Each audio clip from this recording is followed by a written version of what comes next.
Hello there, my friends. Welcome to Healthy Living with Ro D. I'm Ro D. If you've not been here before, welcome. Thanks for stopping by. And for those of you who are coming back, I thank you very much for joining me. I today am going to be making a sweet and delicious, very quick and easy to make dessert type or snacky type food. It is called, in this case, Thanksgiving crack. Normally I make it at Christmas and we call it Christmas crack. It's very popular. If you go on Pinterest, you can see many different versions of it. I'm going to show you the version I'm making today with the Thanksgiving theme. And I'll also show you some of the other things that I've made today. No recipes for them. Unfortunately, there's not enough time in the day for me to do all these videos. And I don't have a videographer. I wish I did. Does anybody want to take the job? I'll pay you in cookies. Does that sound good? Anyway. Thanks again for stopping by. I am going to turn us around now so I can show you exactly what this recipe is all about. In this pot, I have 2 sticks of butter melted. I've used salted butter this time in my recipe. I normally do bake with salted butter, depending on what it is.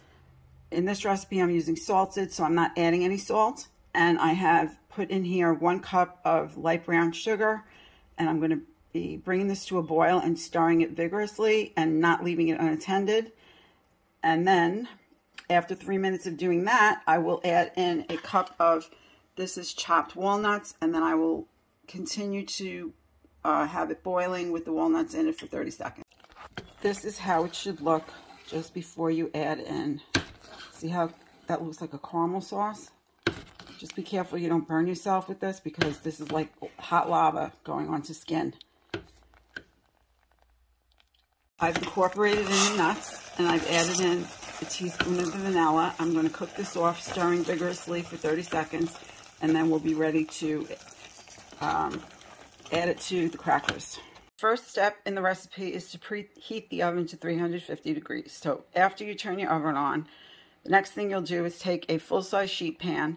I've taken 1 sleeve of these plain old Aldi brand saltine crackers plus 5, because that's what fit. And I've first sprayed my foil with the baking cooking spray. You could just use regular spray. It doesn't need to be baking spray. So I've double lined it. In other words, I lined it this way, and then I lined it over top this way.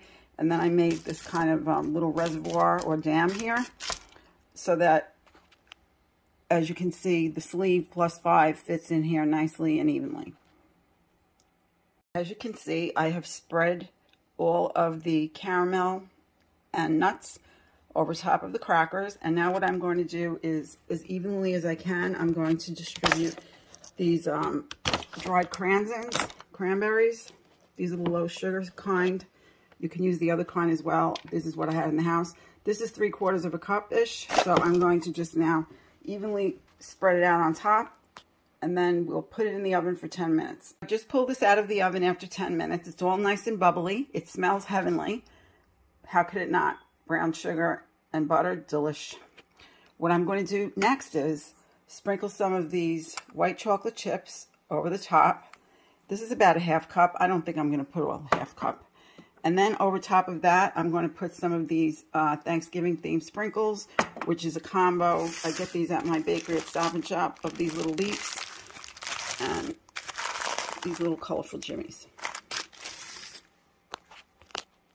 This is all ready. I'm going to now stick it back in the oven for about 1.5 to 2 minutes just to get everything incorporated and let that little bit of white chocolate chips melt and let the sprinkles set in.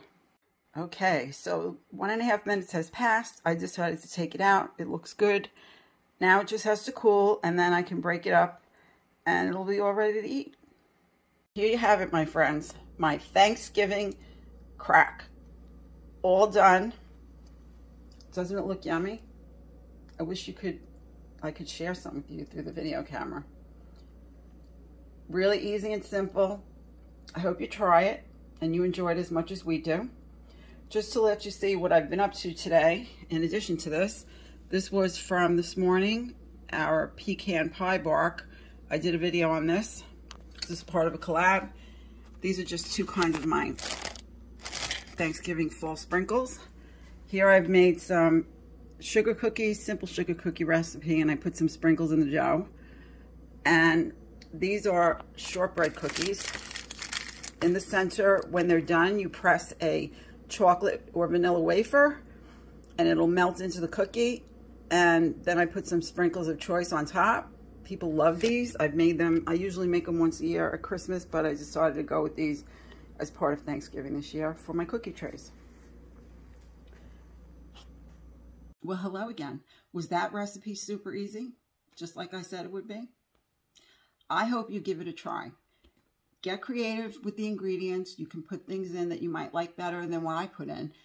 This recipe is a little bit on the sweet side the way I made it today. I prefer it to be a little bit more on the salty side. So maybe use salty nuts if you like sweet and salt as much as I do. I really like that a lot.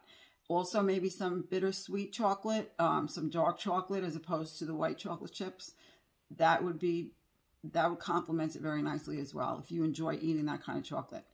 But anyway, for now, I'm going to say goodbye. I'm going to thank you very, very much for watching this video. And if you enjoyed it, please give it a thumbs up. And I hope that you did enjoy it and that you're going to try this recipe. In the meantime, I wish you a blessed Thanksgiving and be well. And I will see you in the next video I make for you. Bye for now.